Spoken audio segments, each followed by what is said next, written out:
Hello ladies and gentlemen, welcome back for another lesson in Algebra 2, and today we're going to be talking about inverse functions.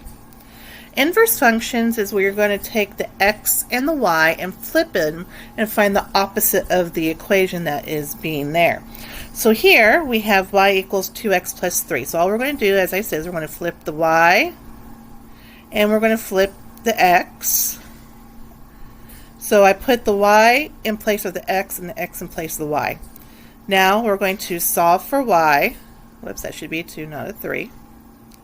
And we're going to have x minus 2 equals 3y. Now we're going to divide by our 3. And we're going to have y equals 1/3 x minus 2 to the third power. And that is the inverse of this first problem. The second problem, we're going to do the same thing. We're going to swap it out, the x and the y. So we're going to write it, x equals 12y minus 3. So we're going to move the 3 over. And we're going to have 12y equals x plus 3. We're going to divide by 12. So we're going to have y equals 1/12 to the x power, and then 3 and 12 can be reduced down to 1 1/4. Next, we're going to do the same thing. So I got several examples of the different ways in which we'll be dealing with these inverses, so you'll have an idea of how to deal with each one. This one here, we're going to subtract our 10. So we're going to have x minus 10 equals negative 5/8 y.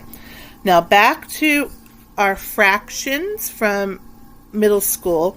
To get rid of this fraction here, we're going to flip it and multiply.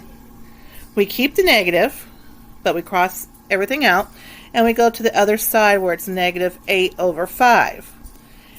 And we just multiply straight across. So we're going to have y equals negative 8/5x plus 80/5. Now we got to reduce that. Didn't leave myself enough room, so we'll move it to the top. So now we're going to have y equals negative 8 to the 5th power, or negative 8/5x plus 16. Not very good 6 there, but we'll work with it. All right, now the next one. We're continuing to do this one. We're working with fractions still. So we're going to do x equals 1/2 y plus 8. We're going to subtract the 8, and we're going to have x minus 8 equals 1/2 y. We're going to multiply by 2 because it's the denominator and the top is 1, so we don't have to worry about the 1. And we're going to bring it over to the other side. So we're going to have y equals 2x minus 16. That's for that one. All right, now this one's going to be a little bit different because we have a squared. So we're going to still go ahead. We're going to have the x equals y plus 3 squared. Now to get rid of the squared, we're going to take the square root on both sides. Remember, we've got to keep it balanced. And whenever we take the square root of something, it is going to be plus and minus. We have plus or minus the square root of x equals y plus 3. We're going to subtract the 3, subtract the 3. So we're going to have y equals plus or minus the square root of x minus 3. And that is our answer for that one. All right. This one, same thing. We're going to do x equals y minus 6 squared. We're going to take the square root to get rid of the square. Okay. So now we're going to have plus or minus the square root of x equals y minus 6. And we're going to add our 6, add our 6.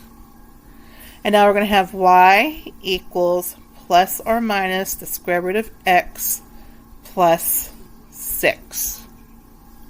All right, we got just a few more to go. This one here, it comes with a square root already. So we're going to do x equals the square root of y minus 2. We have to take the square on both sides to get rid of the square root. So we have x squared equals y minus 2. We're going to add our 2 to both sides. And now we're going to have y equals x minus 2. And that is our answer for that one. Oops, I forgot my squared. Because it's squared here, should have brought it down there. So y equals x squared minus 2. All right, last one here. We're going to do y equals, whoops, it's not y equals.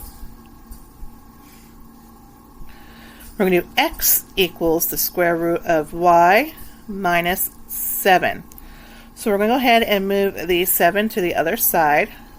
So we're going to have the square root of y equals x plus 7. We're going to take the square to get rid of the square root, but what we do to one side, we have to do to the other. So now we're going to have y equals x plus 7 squared. And that is the answer for that one. All right, ladies and gentlemen, I hope you enjoyed this lesson in Algebra 2. Come back for another lesson. Have a marvelous day. Thank you.